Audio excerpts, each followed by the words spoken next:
Local 94 and 23, and I'm here today to speak with He's the organizer.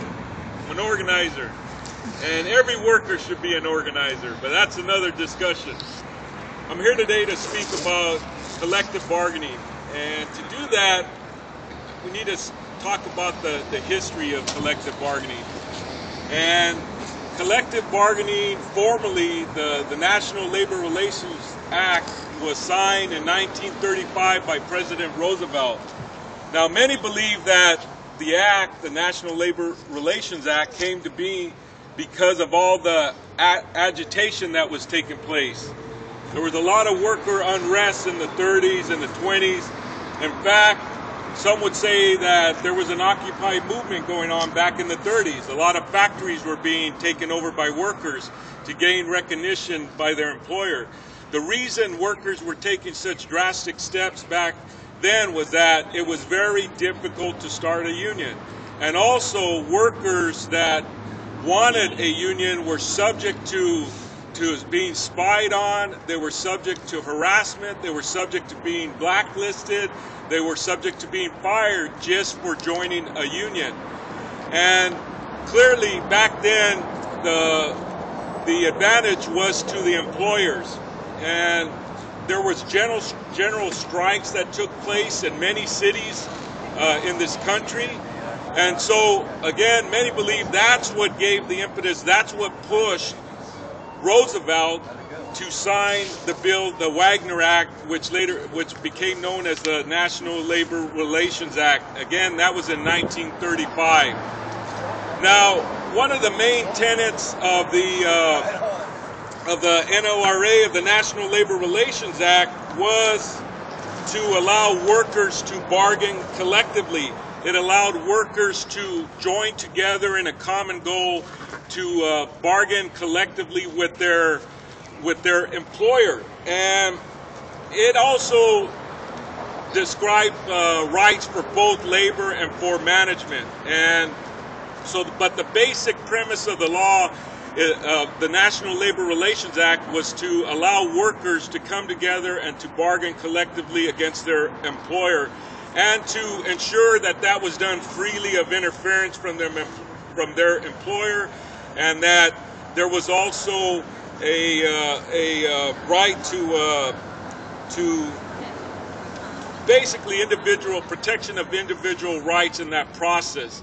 Now, much has happened since the 30s to the present. In 1947, there was a Taft-Hartley law that was passed, and that weakened what the Congress attempted to do in 1935. So again, what I'm doing here is walking through some of the major points in labor law in the United States. In 1947, the Taft-Hartley law made it illegal for secondary boycotts, and it also made it illegal for solidarity or political strikes and for wildcat strikes. So fast forward to the present, many would say that that trend, that weakening of labor laws has continued. Now, one major point I need to make is that the National Labor Relations Act in 1935 excluded many workers. It excluded agricultural workers and government workers. Those are two of the largest blocks of workers that do not have legal protection under the National Labor Relations Act. And so that's tying into many of the problems we see today in our society. Farm workers have been struggling for decades to gain collective bargaining and also to gain protection. And sadly to say, they are one of the most vulnerable groups we have in this country. Also, government workers were specifically excluded, and that has led to many of the problems we're seeing today around the country. Many of let me just say that the laws that are not covered by federal laws are covered then by states. And so therefore, many government workers, in order for them to gain recognition and the right to bargain, had to go to their states or to their city to get that right. A lot of that began in the 50s. In fact, Wisconsin was one of the first state governments to grant collective bargaining rights to their state government employees. And it was ironic that that's where that Governor Walker started to attempt to crush and roll back the gains made by the government workers in Wisconsin. And today we see that the government workers are under attack in many areas, not only Wisconsin, many states. Now, I should also add that the NLRA specifically excluded not only government workers, but city, municipal workers as well from the protections of the National Labor Relations Act. So, what did we gain through collective bargaining? We have gained a hell of a lot. The fact that me and many workers today enjoy a weekend, that was gained through the struggles of the many years of the contracts that were negotiated since the 30s. Generations ago, workers had to work almost every day of their life to make ends meet. And through collective bargaining, we've been able to get things such as the weekend.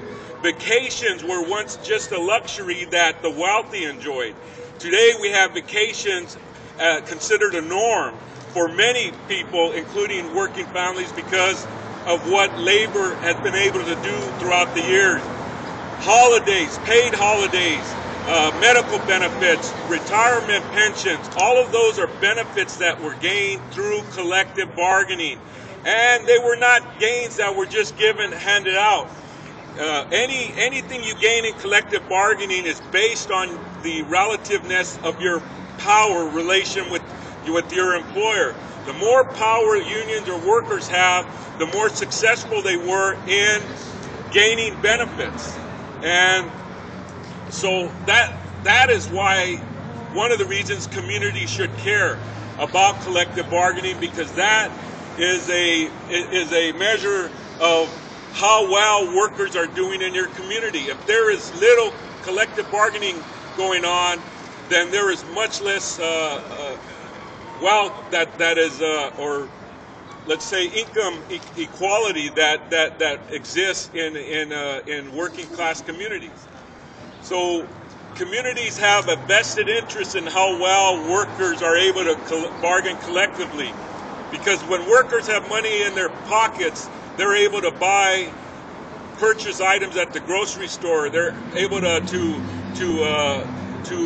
pay for things such as entertainment and other luxuries that we have, that we consider luxuries in this society, but really, in reality, are just things that help families and workers enjoy their life and enjoy the fruits of their labor. So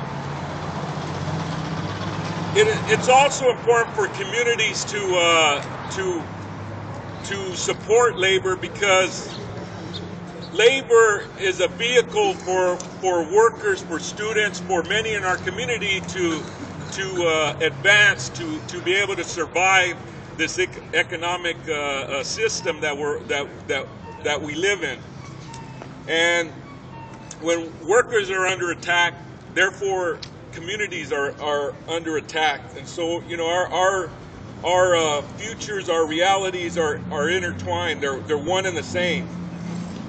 So what is happening currently with the city of San Jose is this. There is a political movement to blame workers' gains for the economic malaise that we're in, for the economic problems that we have. And it doesn't matter which party you're a part of, whether it's Republican or Democrat. Although the governor in Wisconsin's a Republican, the mayor is a Democrat.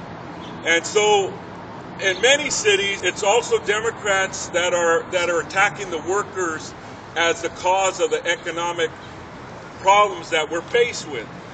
Now, hell, workers know best of all that we have economic problems. Hell, we're faced with them day in, day out.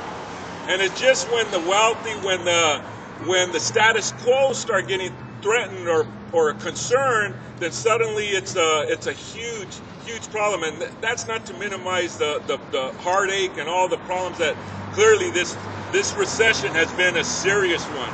It's inflicted just incredible pain and suffering on workers and their families. Many have lost their homes.